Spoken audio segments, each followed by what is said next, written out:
For the Interrobang, I'm Hannah Theodore, and welcome to the Red Couch Podcast.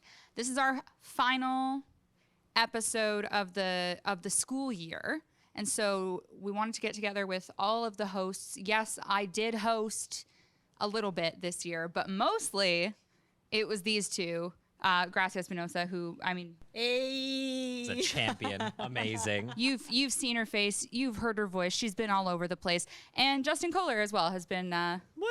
equally as reliable. Woo! And that wasn't sarcasm. He's been excellent. Thank you guys so much for being here. Okay, Justin, you're done with school now, yeah? Yeah. So what's up? You're out in Woodstock. Yes. So I'm out in Woodstock working for Hard FM. I'm doing all the television broadcasting for the London Majors. Yes. So yeah, and then I'll actually be back with the X over the summer too, doing their.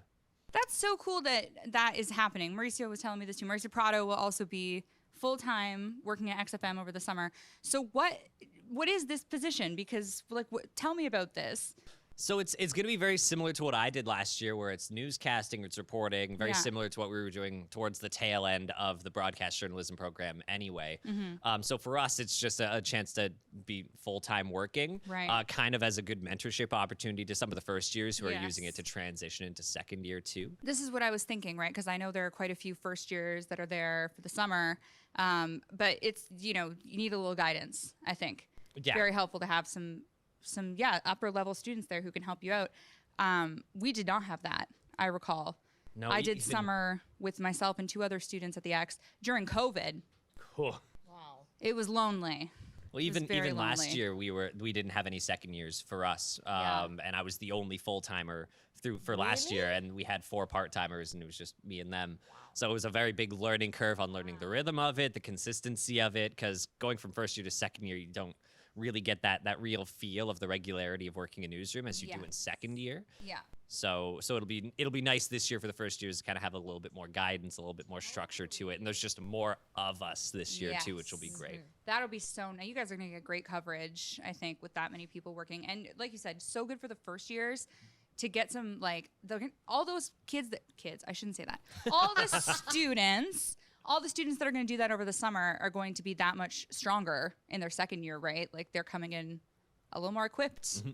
Yep. Oh, and they're a great group, just in general. The first years are spectacular this year. Well, and if there are any out there that still want work and they don't have it yet, we are still hiring for the summer at Interrobang. It's going to be extremely cool, and you get to work with me. Woo! So, Gracia, you have had an amazing year with us as well. You've been kind of done everything for us. Like you've been out there in the streets talking to people. You've been hosting the podcast. Is there, and then obviously just covering stories. What's your favorite part of the job? Because you're a multimedia reporter, you're doing everything, right? Yeah, I mean, I was trying as a multimedia reporter to do everything. Yeah. Not only writing articles. Oh, thank you. I got you covered. Yeah, I wrote articles, of course, videos, streeters.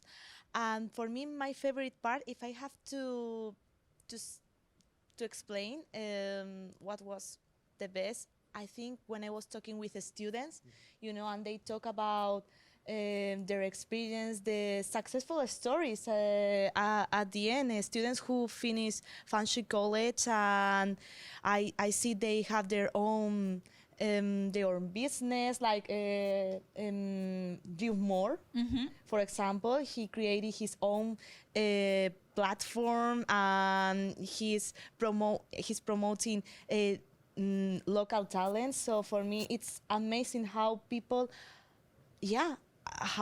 are so talented here. I mean, it's incredible how they can do, not only to promote, of course, their careers, to help others. That's for me amazing. For sure. So you liked the process of maybe speaking to students that are now out in the world and sort of in the community. That's definitely something. I love that part was meaningful to you, because that's something that I really care about in the editor position, and that I've really tried to keep as a mandate throughout my entire time as editor, where I want to celebrate students, Yeah. right? And I want to celebrate graduates because they're like, there's no other publication coming out of the college that's really doing that, right? You know, you've got like alumni publications maybe that are a little more focused on like drawing in donations or things like that, but that's not our interest, right? Yeah, but it's important to highlight perhaps services that students don't know, they have no idea. Yeah. But at the end, this media, this newspaper is for the students. So it's good to know about other experience and, hey, I can do that, or it gave me an idea for the next scholar year. So yeah, exactly. I think it's about people and about like students inspiring each other, right? And yeah, I think that's been the really cool thing about working with you is just like the way that you like to talk to people. Yeah. Which is like a surprisingly rare trait, I think, even amongst some journalists, right? Like especially younger journalists that are coming in and don't realize like half the job is communicating with people, right? And sometimes you get shot down.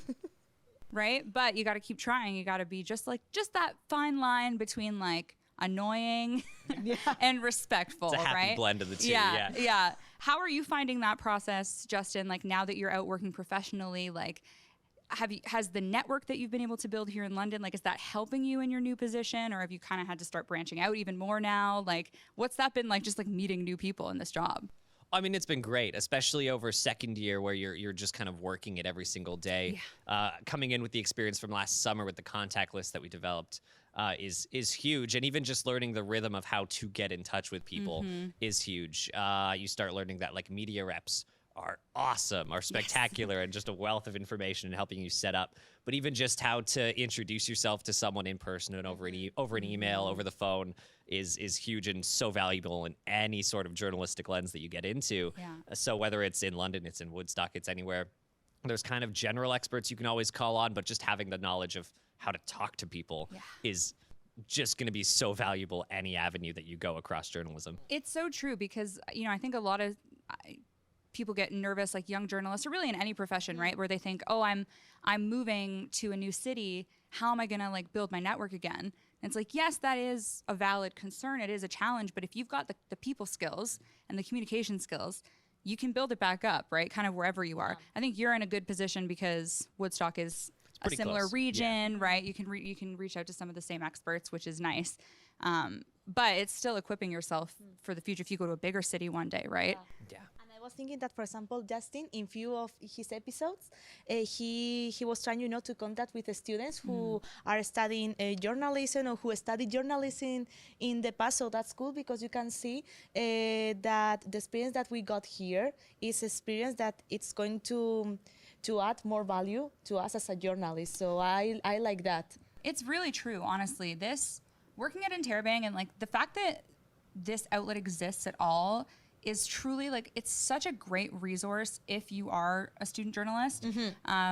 Like student newspapers are so important, and they're just another great way to like communicate information. So whether you're interested in going into journalism or you're interested in going into communications, like if your school has a newspaper, and obviously if you're watching this, you probably go to Fanshawe, like know that we are here, right? And the people who have worked here are doing incredible things now in the community, in journalism, in communications, whatever it may be. So I don't know if I can talk about my experience because I was a student in my country, in Spain. And for example, in my university, we didn't have a media like this one. For example, we had like a radio, but the, you know, a newspaper that not only people can read it online, that you can read in paper. That's not possible in all of the institutions. So for me, it's an opportunity that I think that all the students of journalism, they should do. Because one of the things that I was afraid when I started this position is about my language, because in my case, I have to translate everything in my mind. So I was afraid, and this opportunity helped me not only to be a better journalist, it helped me to avoid all that fears and to improve myself. So honestly, and that's such a good personal goal to have, I think, in any position, right? Like whatever you're doing, yeah, you should have like professional goals and like practical skills that you want to improve, but just honestly putting yourself out there, especially, listen, I am a full-time English speaker and I only speak English. No, I can. You understand French too. Okay, barely.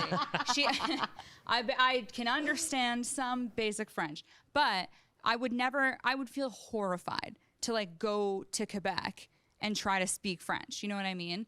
And like the confidence it takes to just, even speaking to other English people, there's like social anxiety, right?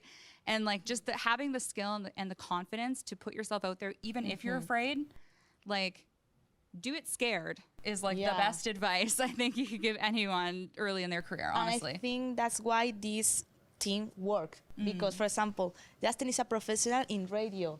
You are a professional not only as an editor, you have good ideas to promote the students, services of function. And in my case, I am not shy. I can create original videos, so I can give another way to explain the story, so... Yeah, your willingness to do streeters is Yeah. truly a gift. That's definitely more rare than some other skills, because that's going right to someone that you guaranteed never talk to, might not have the same personality as you do.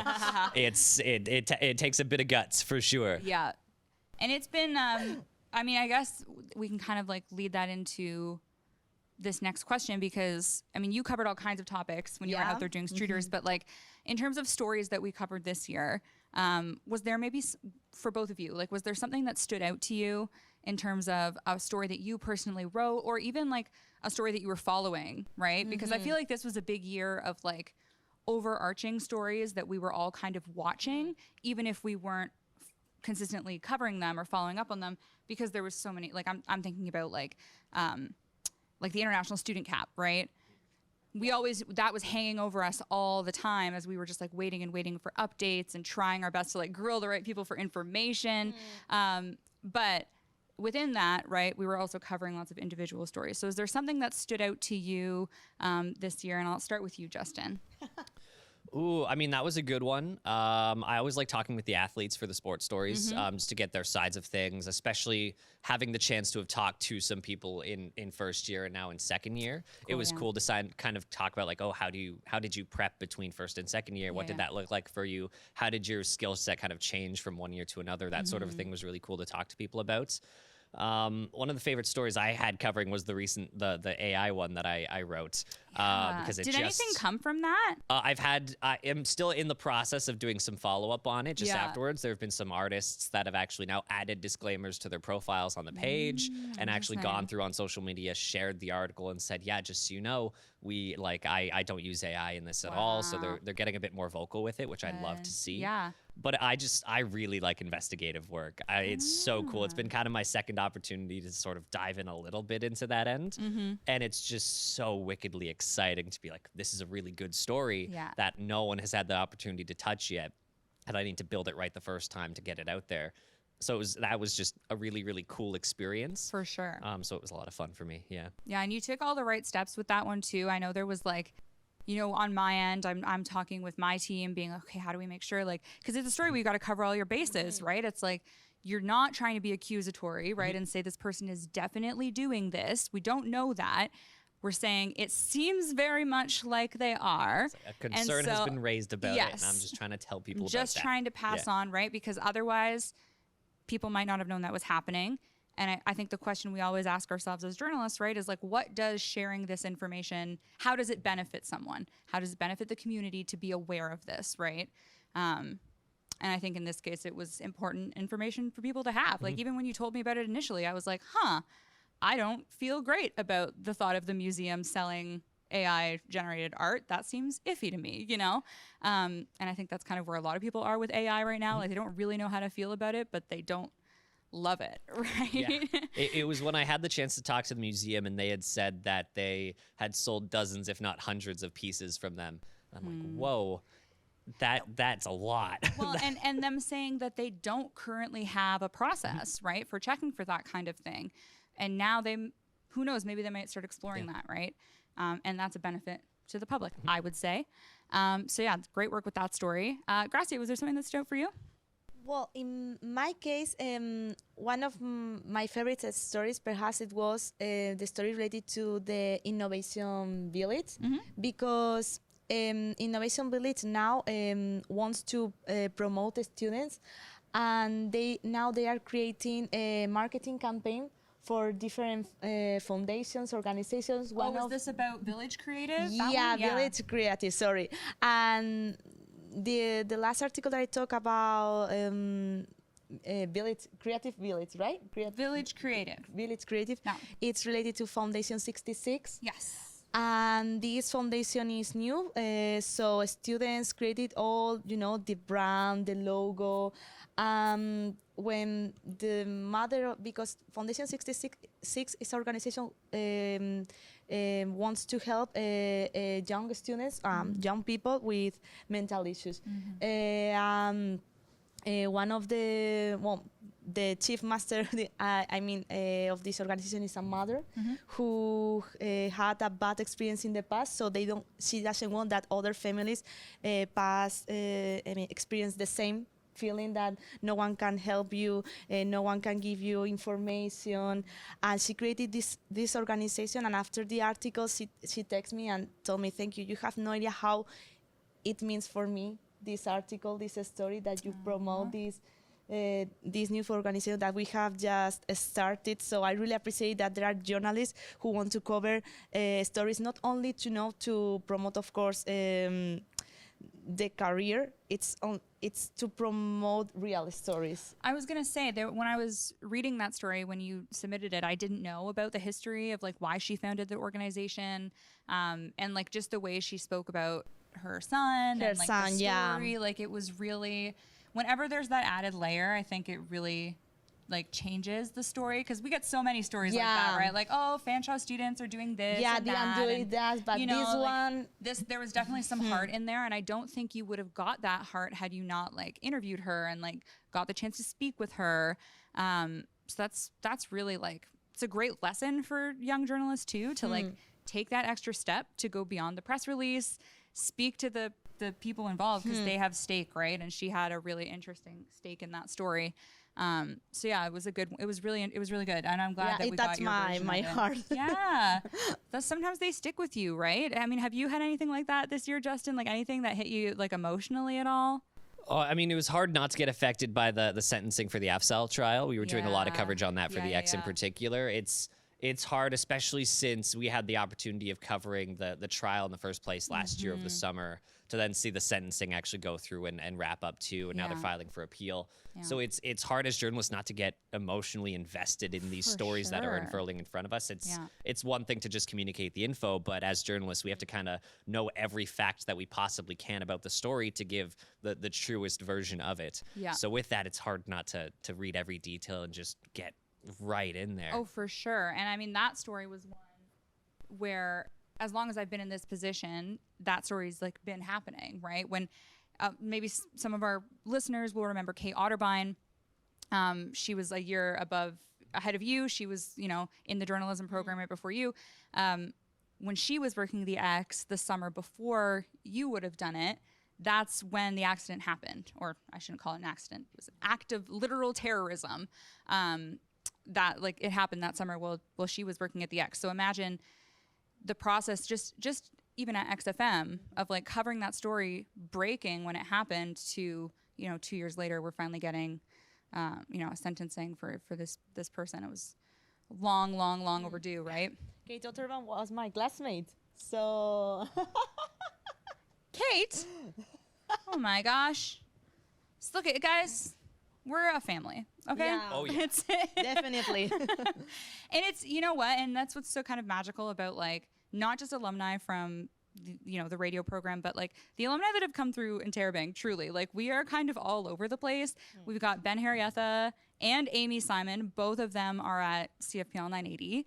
Like, previous editors, like my editor, still works at CBC London. Like, we're all over the place. So I want to touch on another favorites, because this one doesn't involve us specifically, but our amazing artists. There were lots of great covers this year. Yeah. Lots of really cool covers. I brought my favorite, but I wondered if you guys had any favorites that stood out to you. Gracia, I'll start with you. My favorite one was the cover of January the Phoenix and the student. Oh yeah, That's my favorite cover. that was so. From, I think, Mauricio. Yes, a lot of the great. We had 3 artists this year regularly. We had Callie Reed, Mauricio Franco, and Brianna Brissett as well. Did a couple covers. Mauricio Franco, like one of the most talented dudes I think I've ever met.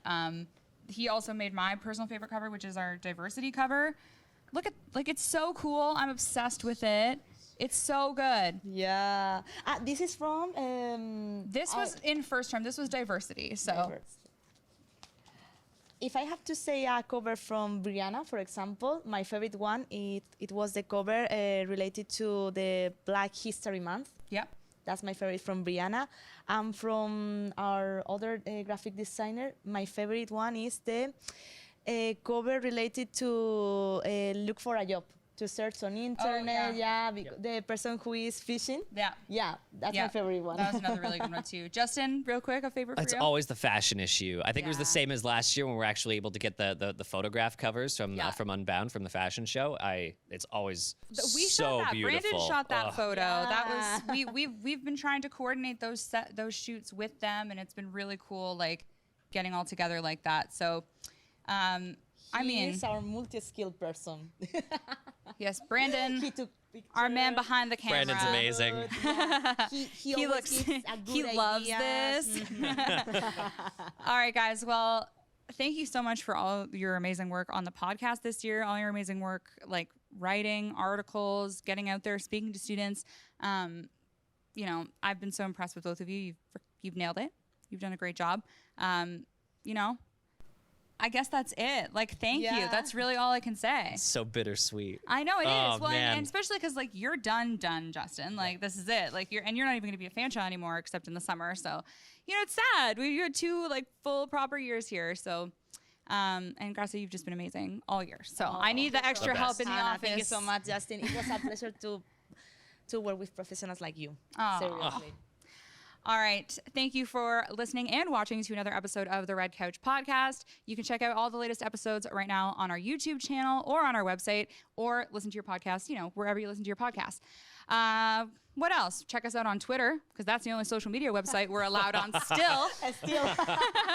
And subscribe to our newsletter to keep up with all things Fanshawe. For the Interrobang, I'm Hannah Theodore.